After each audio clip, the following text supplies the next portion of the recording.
I think probably makes sense as a brief introduction as to actually who's speaking on the call. So if I may, Colin, I'll go first. So my name is Andrei Derivenko. I am the resources and energy lead here at Trendspek. So I work globally with our customers across oil, gas, mining, critical infrastructure. And what is Trendspek? It is a 3D structural lifecycle management platform that enables digital workflows and remote workflows from inspection all the way through to capital works planning and tendering and collaboration from all over the world. So that's who I am. That's who Trendspek is. Cortland, I'll hand over to you to introduce yourself and Osprey. Sounds good. Thanks very much. Thanks for being here this morning, afternoon, evening, wherever you are, like Andre said. I'm Cortland Penk. I'm the CEO of Osprey Integrity. We are a drone service provider. Started up in 2018, kind of bringing together history in both aviation as well as industrial inspection. And we've always had a focus on the drone or the tech forward approach to things. So we take on almost anything that you can think of with drones, but do a lot in the industrial inspection side. About 80% of our business is in the industrial inspection side of things, and always looking at how do we kind of bring more value from the data. And that's how we got connected with Trendspek a few years ago. Excellent. Thank you very much, Cortland. And we'll certainly go into a little bit more detail around some of the work that Osprey does for sure. But with that, now that you sort of got some context as to who we are, I think just to frame up the conversation. So I think as the title sort of indicates, it really is around preventative maintenance. And what does that actually mean? I know there's some pretty provocative numbers on the screen there, but ultimately it just really is talking about the idea of preventative maintenance rather than reactive. So you can see there that there's obviously pretty significant impacts around risk, very much around cost. And of course, the need for capital investment as well as operational uptime. So all of these things are pretty heavily affected and certainly optimized if you're looking at it from a preventative lens. And so, to give you some very brief facts, the US Department of Energy, for example, preventative maintenance is 5 times cheaper than repairs and reactive repairs after failure. A plant engineering report from 2023 was 40% less downtime than active repairs. And Aberdeen Group, which is a global consultancy, measured 50% fewer safety incidents and near misses, which we'll talk about in a sec. So on all accounts and all metrics, there's certainly a lot of benefit around preventative maintenance, especially in an industry like oil and gas, which is so critical, both operationally and risk-wise. So that sort of frames up the context of why we wanted to have this conversation. So with that, as I mentioned before, there's a couple of ways that these programs start being rolled out. Sometimes it's just a matter of wanting a better way of doing things, and other times there is a particular a catalyst, if you will. So whether that's a risk event, an operational event, a financial event, whatever it might be. So with that, Cortland, I thought, given the context today is the customer that you work with, Cenovus Energy, I thought you could provide a little bit of context and detail around what that catalyst, what that moment was for Cenovus, and sort of what some of the thinking was as that happened, and then we can talk about the journey from there. Yeah, definitely happy to do so. Happy to have Marvin kind of in the wings here right now as well from Cenovus. So glad that he's able to be here. There will be more content from him directly there on May 22nd. But as I understand, back going a couple winters ago now, operators were out conducting a standard walk around, looking at the condition of the facility. And just based on the location of where this ice buildup was from an undetected steam leak, this chunk of ice built up into a fairly large size, ended up letting go under its own weight, obviously came down, causing some damage along the way. And it ended up near enough to a group of individuals working that, Marvin basically said, how does that happen? Why is that happening? Can we start to look at avoiding having these situations happen in the future? So it was this event, nothing ultimately really, really bad in this case, but it was certainly an opportunity to say, hey, we were blind in this location. how can we do better at having better visibility over our facility? And that was the catalyst. Awesome. And I suppose just to expound on that a little bit, I think obviously Australia doesn't have that many opportunities for ice development on our tanks, but I think the core concept is certainly still the same around regardless of geography or environmental conditions, there are various impacts and near misses that can happen, whether that's high pressure. Extreme heat is probably a more common one in Australia, but certainly, again, the core principles are absolutely the same. So thank you for framing that up. So I suppose with that, it's always the journey that kicks off from there, right? So that catalyst moment happens. And then from there, it's okay. Well, what can we do? There's a better way of managing this. And I think for those that are online, we're going to go through this with Cortland's guidance here. We're going to go through this process of what the actual journey was to implement this 3D preventative maintenance program. And I think it really technology. Whilst I'd love to say that technology and Trendspek is the most important part, technology is certainly the enabler to the people, process, and culture changes that have to happen within the business. So perhaps with that, Cortland, if you wanted to sort of take us on this journey. So as we can see there, the first step, the annual 3D site modeling, actually, using Trendspek in this instance, can you take us through what that first step was like and sort of some of the reasons behind, why this is the first step, I suppose?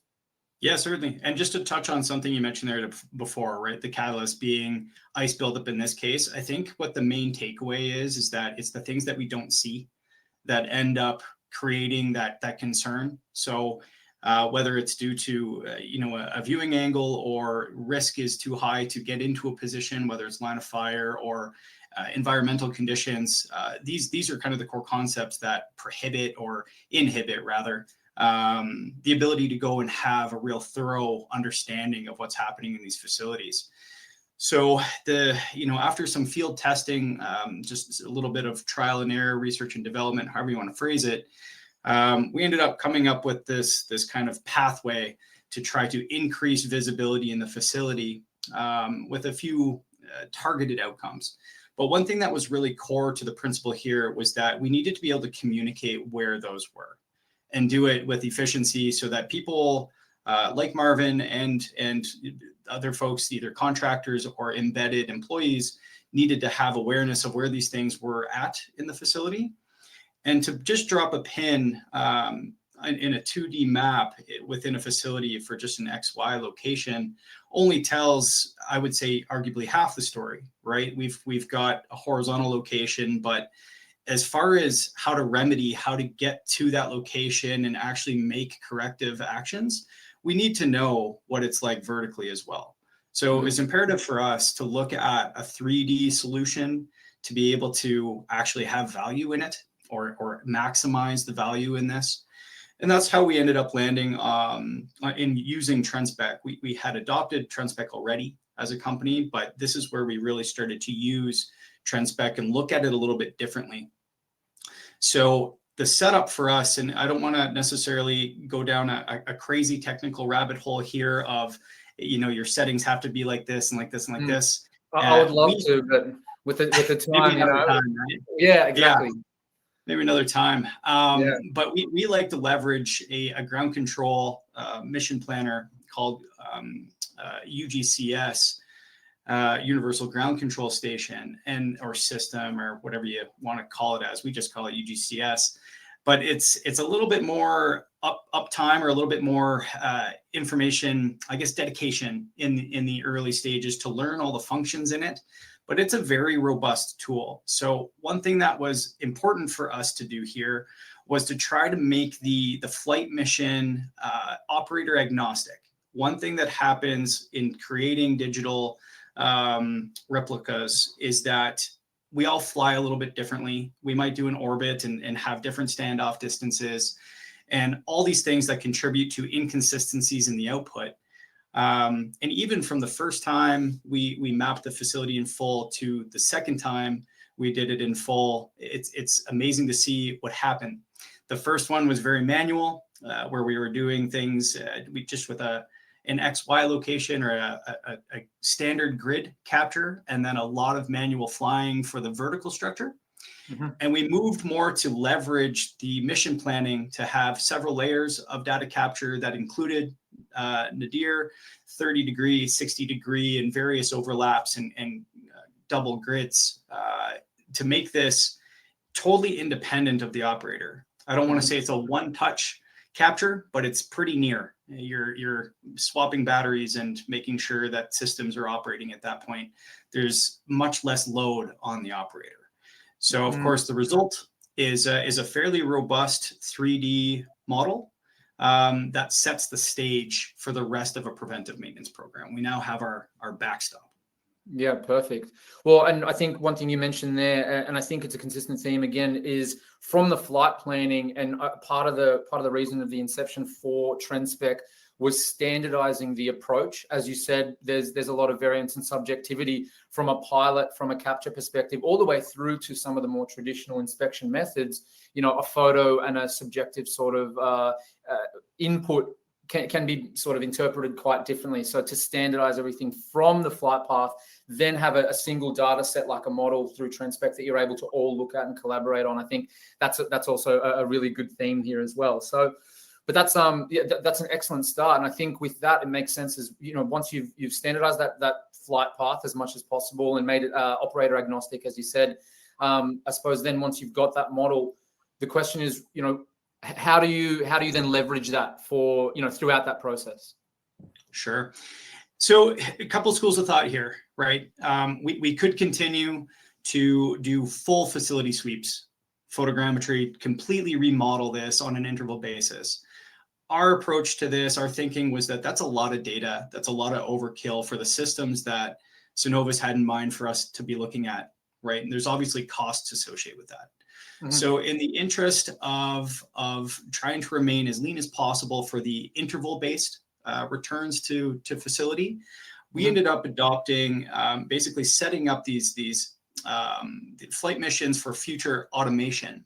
So the first visit after the modeling had to do with setting up these missions, these flight paths around whether it's the facilities or the pipeline, piping circuits rather, or the tank farm, wherever it was. It's setting up that mission in a manual fashion and cataloging what that flight path is, saving it for future replication.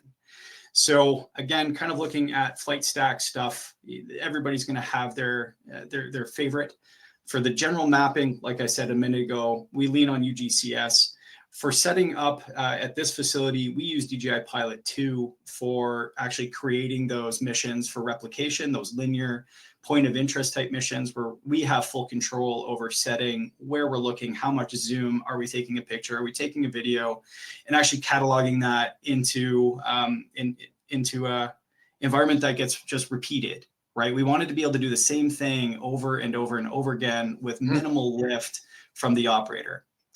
With the full expectation, I'll touch on this a little bit more later, but with the full expectation that as hardware and software evolves, that these things go into full drone in the box type scenarios, where now we're even reducing that risk and financial side more by seeing the operator not have to mobilize, right? So that's where these things are headed. But the first visit after the general modeling has to do with setting up your missions in a physical on-site manual way to get this set up in the best way, and then make sure that you can iterate.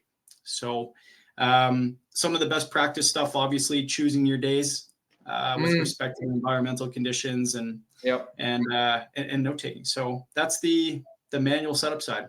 Yeah, excellent. And just on that, a lot of the sort of viewers online, they're in various stages of using hardware like drones. Of course, there's just the initial photography, basic photography, and including that.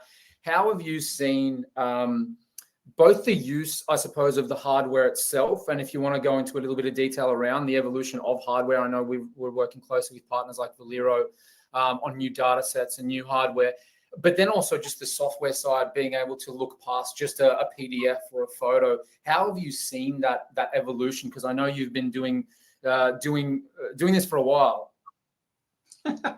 Yeah, I had a full head of hair when I started this a few years ago. Right? The reality is that how you leverage the tech and the software in particular. I think that getting data is arguably far less important than how you use it after the fact and how you tell a story with it, right? So platforms like Trendspek and the hardware like Valero or the Elios 3, it's providing us those tools to enrich the data and increase the value of the output. So some things that I guess I would include in that are the likes of being able to introduce quantitative measurements into 3D space, and the ability to manage your folder structure and your PDF outputs in an environment where you also have the 3D side of things. Going beyond that, obviously templating, right? And being able to use those template outputs to help you filter into what groups or what business units need to use what data, right? Is this so urgent that we need to tell somebody right away or yesterday, or is this something that turnaround needs to know about to look after later? So I think we get into that a little bit more in a couple more slides here. Just as far as what we do a little bit later on, but as far as the stack here, yes, highly visual, but what we're starting to do is introduce quantitative into the mix as part of that monitoring system or that preventive system as well. Yeah, excellent. Well, and it definitely echoes the thoughts of customers here. I think, we work across the board, of course, oil and gas and other critical infrastructure. And as you said, there is a lot of that data that already exists within the business, whether it's raw photogrammetry data, whether it's raw photography. Sometimes it's actually models, but the ability to have a location, a platform, or even just a standardized method to be able to interact with that in an agnostic sort of objective way. I think that's where, certainly Trendspek and platforms like Trendspek really shine, is being able to all look at the same data set, and standardize it, as you said. But so moving on from the manual components, and I think you did touch on this a little bit earlier, but in terms of, starting to move to and you mentioned drone in a box, which is obviously the utopia, because that really standardizes everything. But the journey from manual to drone in a box, there's obviously steps in between. So perhaps you could just provide a little bit of detail around what that middle step looks like and what that journey is. Sure. Yeah, I mean, it can be a fairly easy middle step, and it can be a little bit more complicated, and nobody really likes the regulatory word. But ultimately, that's a big driver. Where the facility is will certainly play basically the biggest role, and if this can go to a box quickly and easily or not, right? So it starts there, but when it comes to why, right? We've touched on this a little bit already. It really is about being able to have that highly repeatable. If I go down to number 4 here for a second on the screen, right now, with the data that we've got, it's still a manual review process of this. It's a crew takes all of that imagery, and it's being reviewed by subject matter experts to look for those kinds of deficiencies and then tell the story in the report. Where we can go from here with mass data, highly repeatable data that's being collected the same way every single time, is that we're building and building and building the pool of data that we get to train machine learning and the computer vision algorithms on to then triage these in the future. And we do currently have an ongoing development in this space to take the data that has been captured over the last going on 2 years with this program to be able to streamline that effect, because you mentioned utopia. Obviously, the hardware is part of that, but a big package of that pie in the sky is going to be the ML reviewed and AI driven reporting that comes after the data is collected. And that has to be repeatable. We just need mass data. So the more it gets done and the more it's done the same, the better we kind of prepare ourselves to create a very well-trained, because we could take 6 pictures right now and put it into an engine and get a model, but it's going to be garbage, right? Not the model. That's right. So we need as much data as possible to really come away with sound findings. And that's what this is doing. So it's allowing us through the program. Marvin's going to talk more on the 22nd about what the values really meant to the asset owner side of things. We get told some stuff, but mostly we get invited back. And normally that's enough to know that we're doing something right. So we'll learn more about that on the 22nd. But really what it comes down to is we're doing, incremental learning with the intent of that utopia that you spoke of. So there are lessons being learned along the way here with real value along the way that will just lead to more value with less headache and less potential kind of full stop obstacles that come up if you just jump into the deep end. Yeah, no, absolutely. I think, and perhaps just a quick question on AI, but before that, I think whilst AI is obviously can be magical, I think like any other software implementation, project implementation, there's an old saying, garbage in, garbage out. Sorry to be so crude, but it certainly is one of the fundamentals of any data set, right? The more data and the more quality data, both qualitative and quantitative, will obviously lead to a better outcome. And that's the same for visual data, for any other sort of data types. But just we're talking about semi-automated, and Trendspek is of course running a couple of cohorts of developing AI models for our customers, alongside Osprey as well. Just in the theme of automation, how are you seeing AI? And again, this is probably worth another webinar entirely, but we're sort of at the precipice, and there's a big, everyone's on different stages of that journey. But how are you sort of seeing the implementation, or the maybe even call it the curiosity around AI, especially for something like a visual detection tool? Because obviously there's always going to be a human in the loop in that sense. You probably never want to have AI say, yep, this is all good, and you also don't want it to say, yes, this is all bad. So how are you seeing that part of it? Yeah, interesting question. I think that I can probably summarize it with it really got pumped up, right? It was going to be the answer to absolutely everything. Mm-hmm. And the reality is that it will be the answer to a lot of things, but with some effort, right? Yep. To your point with your totally unacceptable expression of garbage in, garbage out. How dare you? It's one of those things that we can set ourselves up for success if we understand that there is a transition period between how we do it now and how it can be to leverage tools like AI. One thing that I think gets misinterpreted quite a bit is that there's the computer vision and the algorithm, the machine learned data review aspect, and then there's a totally different side in edge computing with the live, I see this problem now, right? And those are two very different workflows. So I think that from my understanding, and I'm not an expert in this, so please take this with a grain of salt, fact check me. But the way that I understand this is that the machine learning side of things with the computer vision for data set review needs to come before you can move to a live edge computing solution.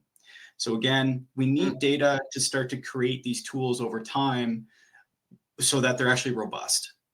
So it's an investment, right? At the end of the day is that for where we are in the story right now, the early adopters are setting themselves up to leverage the real fancy outputs within a couple of years' time by adopting sooner than later. Yeah.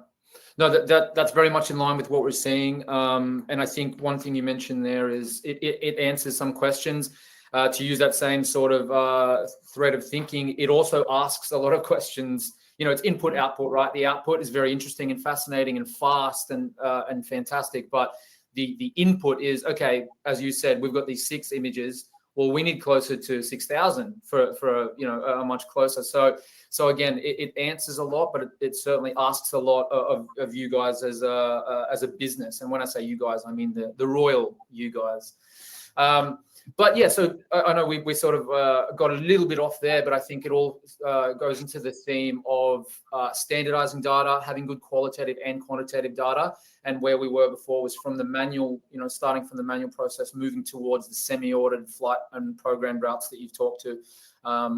So, but I think, once you've sort of gone through the process of ideally at least semi-automating, if not moving towards the utopia, as we said, of full automation, I think then it moves to, how are you interacting? What are you actually doing with that data that's possible once you have it in there? Both, again, qualitative, quantitative, in all facets. How are you guys working with that data in Cenovus Energy? Yeah, in a few ways. Marvin probably knows better than I do on exactly how everything's being used at the end state. So again, back to the 22nd, hopefully get a little bit more clarity on that. But for how we're leveraging the tool to try to prepare the data, you kind of see over on the left side of the screen here at the moment, just an example of the templating tool that exists within Trendspek.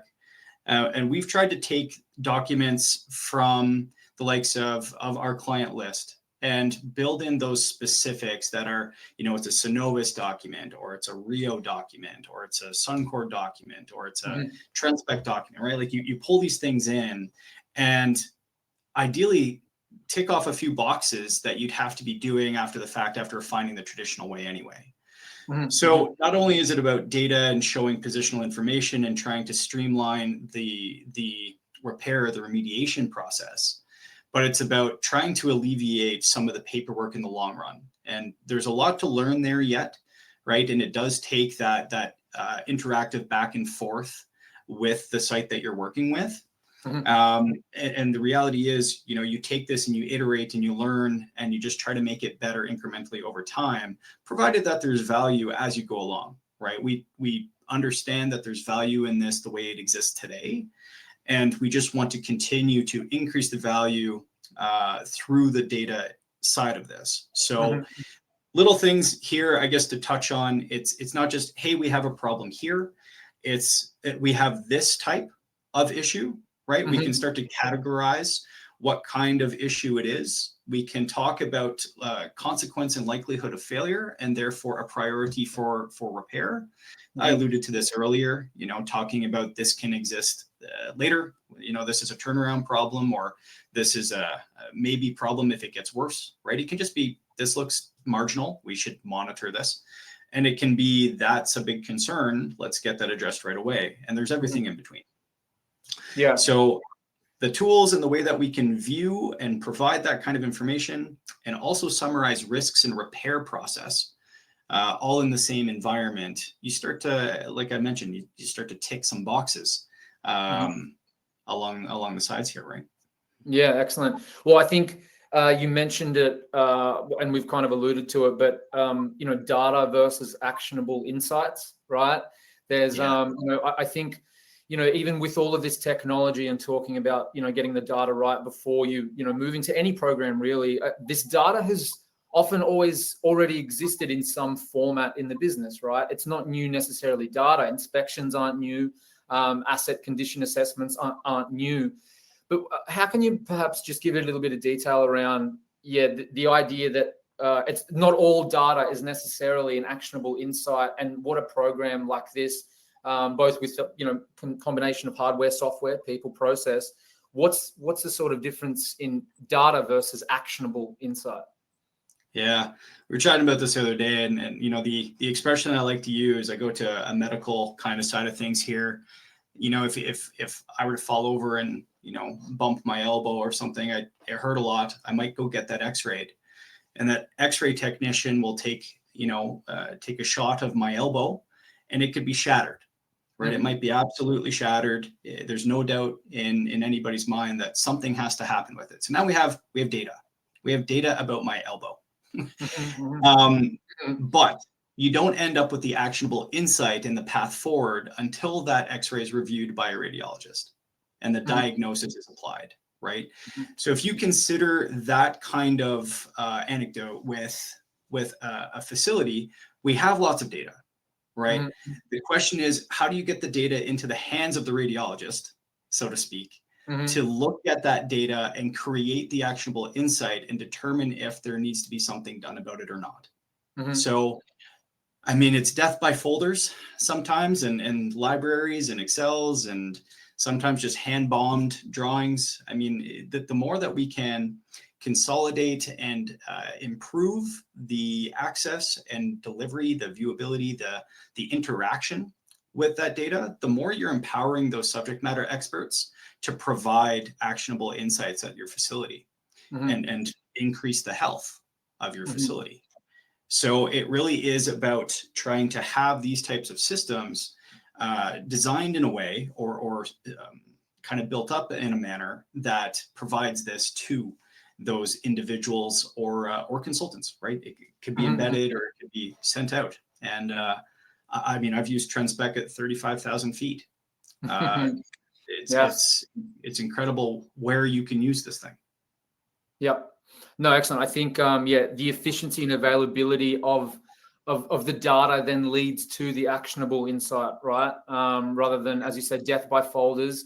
I think there was a story earlier on around some of the earlier inspections that some of our founders were asked to do. And, you share 1,000 photos with someone and they say, well, where's the defect? And you say, well, it's in photo 6, 38, 143. And, they're sort of browsing. And so the idea of having a system or, at the very least, a process to be able to standardize that and actually gain the insight from it, that's probably the next evolution.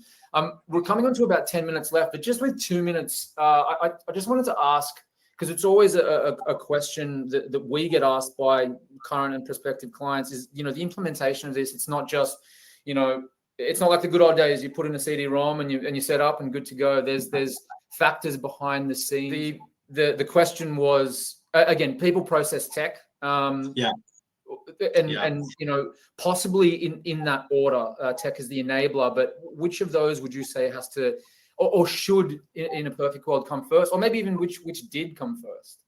Yeah, I think the way that I like to look at this one is that it's people based, but sometimes it's intentional and sometimes it's reactive, right? So sometimes this is an intentional, hey, I learned about this thing. I attended a webinar and I learned about this thing, and it's something that I think we should look at. It's something I think we should consider, right? You start a very organic discussion around introducing a new process, right?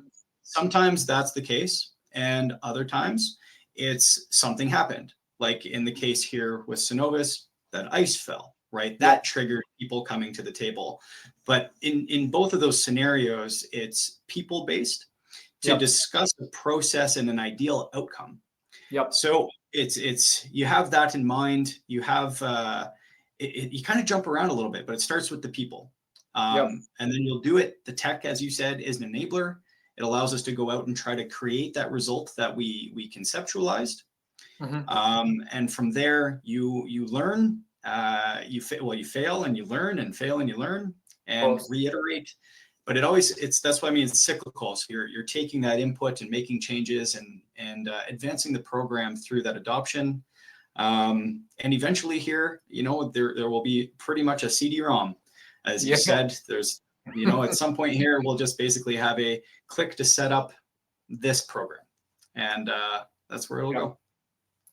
Excellent. Yeah, and I think, and you mentioned it a few times, but we'll go into a little bit more detail around what that journey was actually like for Synovus. And Marvin will be joining us on the 22nd of May, and we'll probably a good segue into just reintroducing again on the 22nd of May, part 2 of this. So we've had a really good session with Colin here, talking about the service provider aspect of actually getting these programs up and running. Obviously, that happens in close partnership with customers and sort of innovative clients like Synovus Energy. So we'll hear from them on the 22nd of May. So for those that are online, please feel free to scan that QR code and join us at the next session. But just with 5 minutes left, we did actually get a couple of Q&A questions that came in that were emailed before the session. So I thought with the last couple of minutes we could go through them. And the first one, and I suppose this is probably for both of us, but do you serve just oil and gas, or is it other industries as well?